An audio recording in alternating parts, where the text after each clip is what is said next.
Hi, everybody. So, Whit and I are here together today, and we're going to talk about how to talk to your soul. So, there's a lot of different ways to do this, and both of us engage with like ways to do this.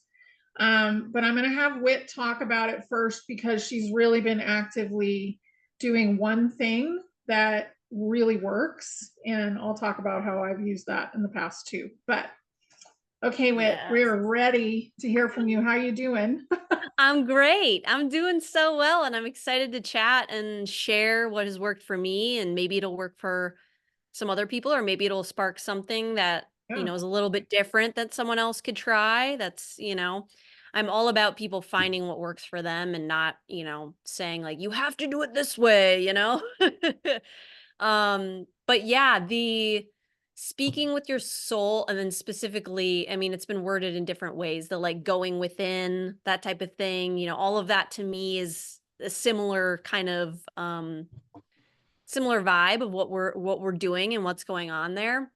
And when people say that and connecting with yourself and going within, there's some people that may they might, like, intellectually understand what that is, but then, like, in practice, like, how do I actually go about it? Like, what does that actually mean? Mhm. Um, and so when I was tuning into this topic in general, there were a few things that came forward, and I will definitely speak about a tool that I've used, and I'll go in depth, and then you can share too, honey. The first thing that actually popped in that I was like, "You gotta talk about this with," is the resistance to going within, the resistance to talking and speaking with your soul and connecting in that way.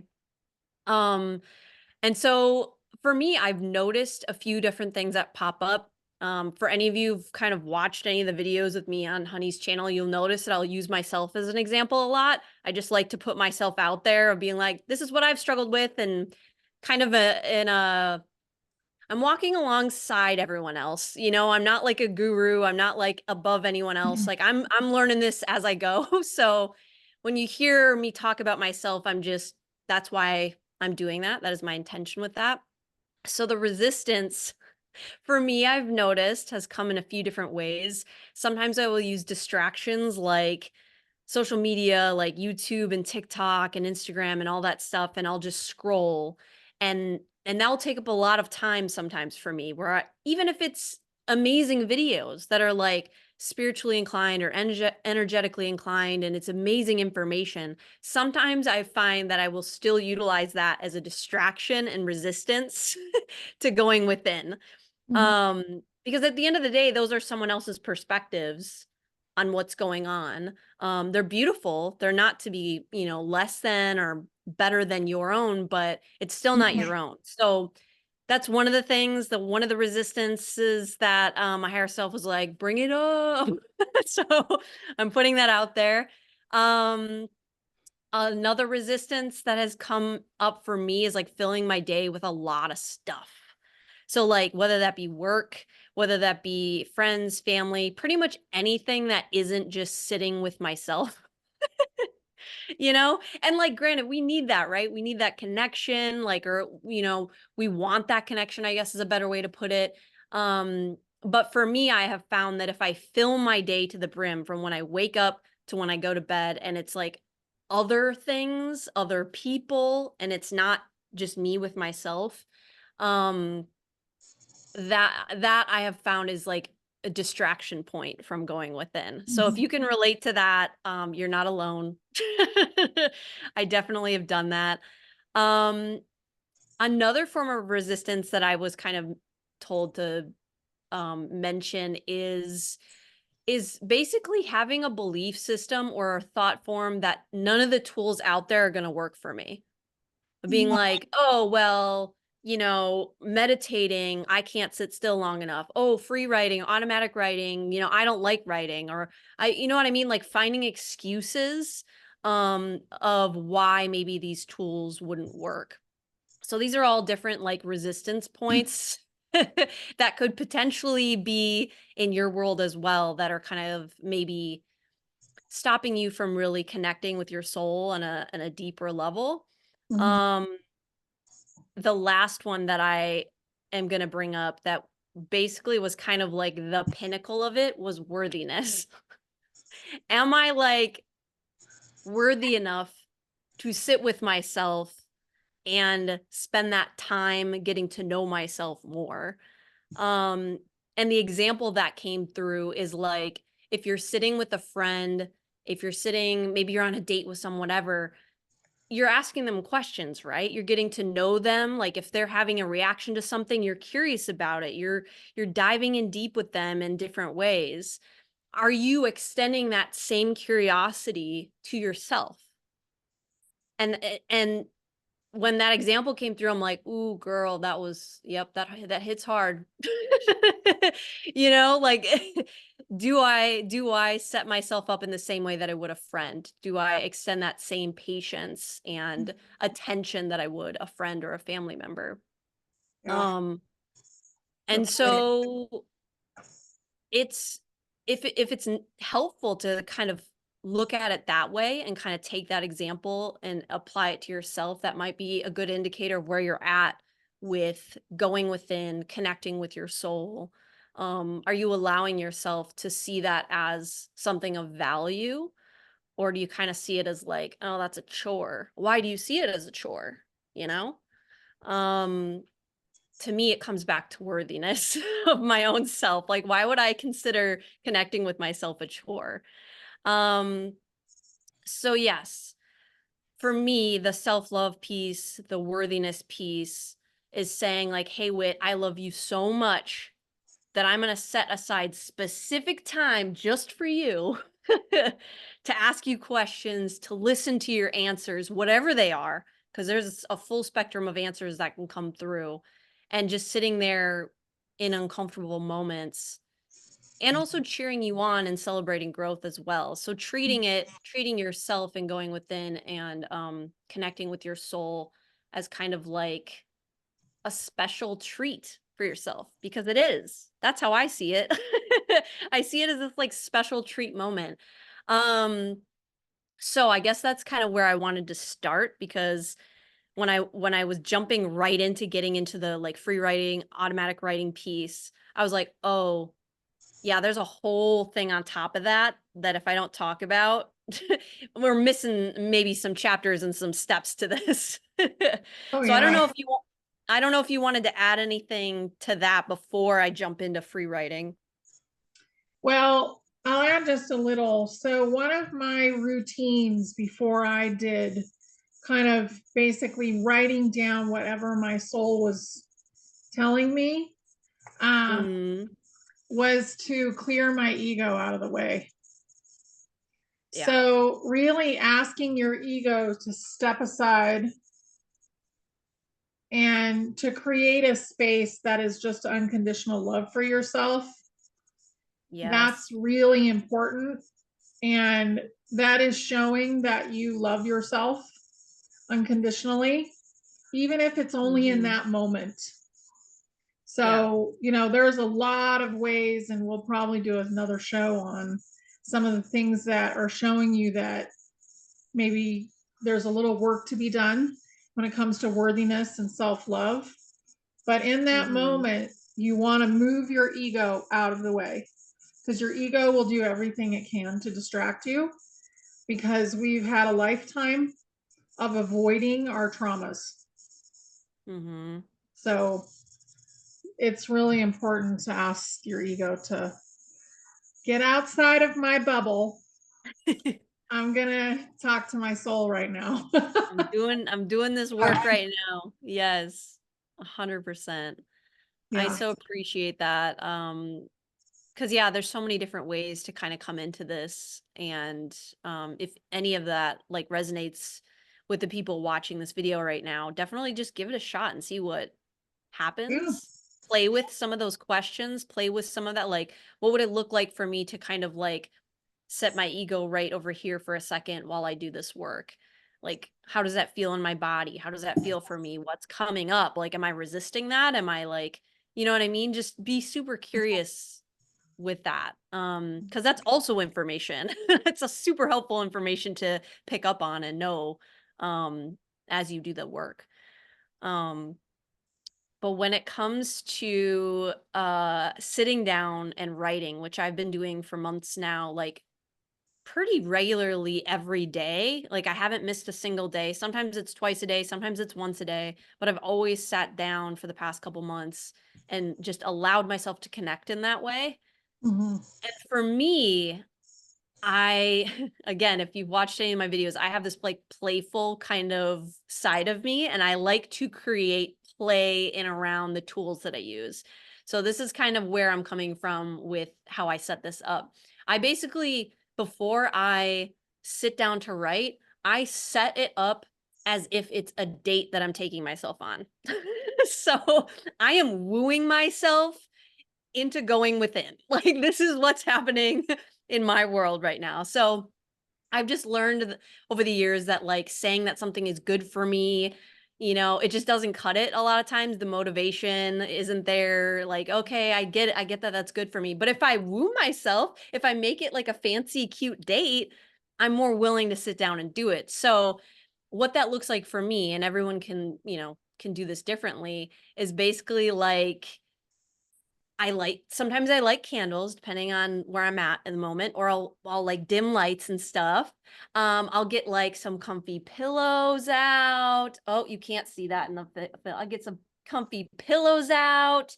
I'll get comfy blankets, everything like that. Basically just like setting the scene and getting some snacks, maybe some tea, setting it up so, if I were to be sitting at a desk and writing it, for me that's not appealing. For me, I'm like I feel like I'm working, Mhm. and t- that makes me want to resist doing it that much more. But if I'm setting the space up in a way that I'm like, "Oh yeah, I want a cozy moment. I want some tasty snacks. I want whatever." Like it makes it a whole thing now. Yeah. Um, I'll put on yeah, I put on some, like, acoustic music. I've tried putting on some of my favorite tunes, but something about me is if there is a song I love that has lyrics, I will start singing it. So that is another distraction point. So Mhm. I just stick with acoustic music, and I just set the intention, "Okay, this is time for Whit to connect with higher self, with my soul, go within." And that's kind of how I set the space for that. Um Beyond that, I'm gonna break it down a little bit more. This is gonna get pretty specific just because I like to give people tangible things to like hold on to. Um, but I like picking out a journal that I love to look at and I like to hold on to. So Mhm. if I know there's so many journals out there that are kind of just, they're gray or they're black or whatever. And if that excites you, go get one of those, right? Like mine, I'm actually using it to prop up my laptop right now, so I can't show you on the but my journal that I'm using right now has like a beautiful tree on it. It has unicorns on it. It has wolves and like there's like beautiful like rainbow. It's so beautiful to look at, and it's also the cover of it is raised, so I like touching it. Like the whole thing just makes me want to like keep it in my space Yeah. and look at and pick up. So that's a huge thing for me. So pay attention to what works for you. Like if you don't care and you'd work with like a brown journal and that's fine and you're still motivated to pick it up, cool. For me, it needs to look fancy. It needs to look fancy and special. So I just meet myself where I'm at and there I go. And then when it comes to actually writing, I Mhm. start basically what I start with beforehand is I take note of my day and I look at the triggers that came up that day, if there were any that I picked up on. Where were my emotions heightened throughout the day? How did I react if someone said something that maybe like I had like an emotional response to it? I'll make note of what those things were. Sometimes it's one thing, sometimes it's five, or more. Just depends on the day. And then I dig in. I start digging in and asking myself questions about, you know, to have a response the way that I did, what would I need to believe about myself to have that type of trigger? Mhm. Um, because for me, and this is not maybe everyone's belief, but triggers are reflections of beliefs that we're kind of still holding on to that are in our body in some way. Yep. And it's not in alignment with our true selves. So you're kind of, your body is doing its job where it's like, hey, look at this. This is not in alignment with you. Take a look at it, dig in, figure out what it is so you can release it. And, Mhm. if there's any shadow aspects that need to be integrated, all that good stuff. So I start with triggers. Um, if there aren't any triggers that I'm like, you know, I'm not. Oh, one thing actually I did want to bring up. I'm going to circle back. My brain is all over the place.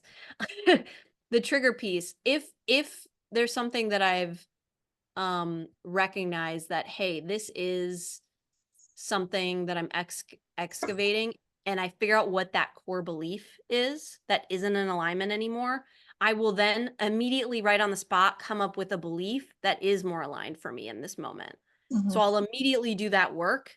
I won't wait, a day, a week, whatever. I'm just like, all right, I'm aware of this. This no longer fits. What's the new belief that I want in its place? And so I just immediately kind of shuffle that in. I allow it to sit in my body with it when I'm, after I've written it down on a piece of paper, I'm like, how does that feel? If I need to tweak it, I'll tweak it. But typically, that first thing that comes out is solid for me. Um, and then after that, I pretty much, if I can't think of anything else, or maybe there wasn't a trigger that day, I pull from a question that Z actually brought up to me. Z has been on Honey's channel a few times, a bunch actually. Um, Mhm. and what she said is a question that helps a ton. It's, what parts or aspects of me want my attention right now? And for me, that's so open-ended, but it's so helpful. And I typically have something that pops up immediately when I ask that question. There's something, and it might seem small, um, or it might just be, Whit, you're going to be writing about, celebrating how far you've come today. It's not about the like doing a ton of excavation work today. Today, it's about self love, pouring into yourself, celebrating how far you've come in your work. So let's just take a day to do that and just celebrate that. Um, so that's kind of how I do it. I know it's kind of like, it seems kind of methodical, but that's kind of how my brain works right now. Um, Sometimes I approach this exercise and this tool, and it's definitely, I would say, a little bit more kind of spontaneous, where I'm not like asking a question and all of a sudden I'm just like, pooh, and I just have a ton of ideas, or I have a thoughts that need to come out, and I'll just allow myself to write in that moment. Um, so yeah, it's definitely not super structured all the time, but I definitely like to allow myself to have some sort of parameters to keep myself kind of in this flow of going within. Yeah. So, long-winded way to say all the things of how I do it, but there you go. I love it. It's so important because it creates, your own world instead of thinking about, well, what would this person do? I need advice from this person. I'm going to go watch a video about this because I'm having a problem with that. Right. Instead, you're getting the answers from your soul. Yep. And that is a massive improvement because your soul is so old, has lots of experience, knows Yep. the past, knows the future, right? All the And things. knows the Yep. moment, what is best for you, because your soul is your biggest guide. When I was like first starting, I would sit in the morning and do it mostly. And I would set up all the parameters. I'd get in my bubble. My ego would be moved out. And I would start asking, like, what's the most important thing for me to know today? Yes. And kind of set up my day that way. Like, what's the most important thing for me to work on? What's in my highest good? Those kind of things. Mm-hmm. And that's what I teach people in soul guidance, which Yeah. is like a big activation. The systematic stuff comes in Journey to You. Mm-hmm. And we're digging in a way that I never was taught to dig in before, but Mm-hmm. you're dealing with all your stuff. But Yeah. it just really, like, if you can just say, okay, ego, time to go, time to go for a little Yeah. while. You got a half an hour away. And sometimes you'll Mhm. get triggered by something and the ego will come right back in. And then you Mhm. have to push it away again and say, listen, I'm not ready for you right now. Because the ego is where all your traumas and everything sits. And what you're Mhm. doing is you're digging into your traumas, but your ego wants you to be safe, so it doesn't want you to see them. And Mhm. when you dig into them, like you said, you're creating a new belief. And what I was doing is I was saying, well, what's the truth about that? Mhm. So what's the trauma? Because I was going to the trauma versus the trigger, but the trigger is part of, it's the reaction to the trauma. Yep. And then creating the truth, like asking, what's the truth about Mhm. that? And it would basically fizzle the trauma. Yeah. So it really, I mean, this stuff is, it's the kind of teaching that little kids should learn, really. Yeah. But Yes. it's so important for us because we don't want to go forward with all that old programming that we've been getting. And this is a way to let go of it. And automatic writing is beautiful. Like I love doing that. And that's how I'll write something I need to write. Instead of Mhm. asking my mind to do it, I'm asking, can my soul come in and help me write this? And it's Yep. always more eloquent and more beautiful. Yeah. I do that. That's how I Yeah. wrote my children's books. They all started out that way. And I just was like getting messages and I'd pull over on the side of the road and I'd write things down. And this was like 20 years ago. Uh, Yeah. it really is an amazing way if you can just have a little notebook, maybe have like for my work, I have this, you know, Yes. Ooh, the I, sparkles. yeah, the sparkles. But for my, my journal, I've got this lady with this beautiful like hair and, you know, um, just all kinds of things in there. Fish. I think she's a mermaid. All those Yes. little doodads are on the cover. And I really love to have something beautiful for when I get up in the Mhm. morning. And sometimes I'm trying to catch dreams and astral Mhm. travels and stuff. So it's like the only thing I do is go to the bathroom and come back and write because you're still kind of in the theta state. But as Yeah. soon as the theta state goes, you have to do the routine that you're talking about to kind of get back into it. You're almost hypnotizing yourself into the theta, into the fun. And Yeah. then your soul it has more access to you because your Mhm. ego isn't like right there. Oh, it should be this way. And you look at this, and that's your ego, really. And I think the Mhm. ego has been kind of misnamed because really what it is it's a culmination of traumas and the lens that we use the traumas like to create for our life. So it's Mhm. really that lens, Mhm. not actually Yeah. like, yeah. So it's just, to me, it's such an important thing to do for yourself, to take time for yourself every day.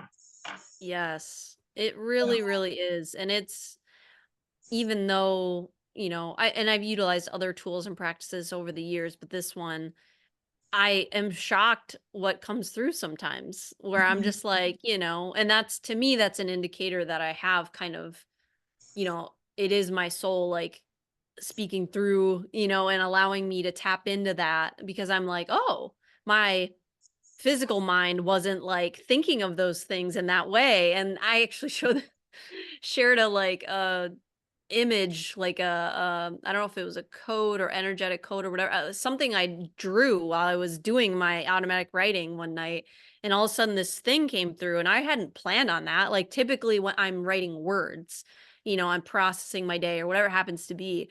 Um, but this like symbol came through and I'm like, huh, wasn't expecting that. But you just never know. Like if you allow yourself to be open, um, and come at it with non-judgment as much as possible. I know for a lot of people we're kind of working through some of that stuff. Some really really cool and beautiful things can come through Mhm. that can pleasantly surprise you too. It can of course bring on the aspects of us that need the healing or want the healing. Um but it also can be some beautiful creative aspects as well. Oh yeah. Yeah. Sometimes when you're doodling or drawing or crafting or whatever it is that you like to sit down and do, or you're baking or Mhm. whatever it is that you're doing, maybe you're woodworking or anyway, whatever creative outlet, things will just pop in because that's a form of meditation. And Yep. I would, if you can, have a notebook nearby because what you're doing is you're bringing it into this reality. So when Mhm. you take something that's a thought and you write it down, you're bringing it into this reality. So when Mhm. people are saying like what their trauma is, I tell them write down the trauma and then cross it out and ask what the truth is because you Mhm. don't want that trauma to live. Basically, what we're doing is we're nullifying the trauma. Mhm. So cross those things out and then they don't have as much of a hold anymore either. Yep. Um, and then write whatever the truth is about it or the new belief, write that down and make it big, make it bigger than the trauma and really Yep. feel it, feel into it. Mhm. Yeah. Maybe It's it's a a new whole idea too. Could be a new yeah, idea. Yeah. definitely. It's a whole thing. There's been especially lately, there's been some more and more creative ideas and different things to create for humanity and in big and small ways that have been coming through and I'm like, "Ooh, look at this." And then yeah, I take that time to feel what that feels like in my body. And I know I already said that, but even with the things that seem um, more positive or whatever, giving them a positive label. I still allow myself to feel what it feels like because I really want to make sure when I'm creating things in the world, I'm like, is this actually exciting for me? Or is there an element there that I need to address? Am I questioning it? Am I, Yeah. 100, am I hesitant in some way? Why is that? So just kind of coming at it from so many different angles. And just learning always more about myself in this practice. Hmm. And I think I'm at this point now where even the like shadowy parts of me, I'm so excited to just learn more. And I'm like, look, there she is. Like I just have this love for me in this really beautiful way that had you asked me a couple years ago, do you think you'll ever get to that place? I probably would have been pretty skeptical, but now I'm just like excited. I'm like, look, there's more Wit. There she is. Yeah. And just helping that part of yourself to heal and then reintegrate, like it's so Hmm. big. You feel so much better when it's done. Just like when Yes. you forgive somebody and you let go of whatever it was, the fight was to, whether you engage with them again or not, Yeah. it really is the forgiveness, like it truly sets you free and Hmm. forgiving those parts of yourself for the things that they've done. That's Hmm. really big. It's huge. Yeah, It's huge. this is great. So, Yes. yeah, get yourself a notebook, you guys, if you can. Create a routine. Do some of the things that really make you happy, that spark you, Hmm. and think about it and create it like what said, like a date. Create it as a everyday date. Yes. Yeah, And I'm also curious too. I'm also looking for new questions to ask myself in my own practice. So if anyone else has any questions that they like to ask themselves to kind of get that flow going, feel yeah, free to share that because I think at this point, all of us just sharing, what works for us can only help each other, right? So Mhm. I'd love to hear that. Yeah, we are all one after all, so Yes, might exactly. as well commune. I think. Yes. Yeah. Well, that's beautiful. Thank you so much, Whit. This was fantastic. So Thanks, anyway, I hope honey. it Thanks, helped you. everybody. Bye.